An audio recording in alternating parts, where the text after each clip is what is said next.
পাকিস্তানি হানাদার বাহিনীর বিরুদ্ধে ৯ মাসের সশস্ত্র সংগ্রামের মাধ্যমে স্বাধীনতা অর্জন করে বাংলাদেশ।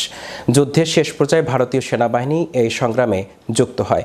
সে কারণে ভারত ১৬ ডিসেম্বরকে নিজেদের বিজয় দিবস হিসেবেও পালন করে।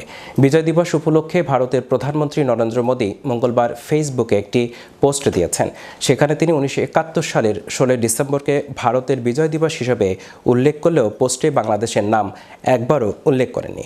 মোদী তার পোস্টে লেখেন, বিজয় দিবসে আমরা আমাদের সেই সাহসী সেনাদের স্মরণ করছি, যাদের সাহসিকতা ও আত্মত্যাগ ১৯৭১ সালে ভারতকে এক ঐতিহাসিক বিজয় নিশ্চিত করেছিল। তাদের দৃঢ় মনোবল ও নিঃস্বার্থ সেবা আমাদের দেশকে রক্ষা করেছে এবং আমাদের ইতিহাসে একটি গৌরবান্বিত মুহূর্ত তৈরি করেছে। এই দিনটি তাদের সাহসকে সম্মান জানায় এবং তাদের অসাধারণ মনোবলকে স্মরণ করিয়ে দেয়।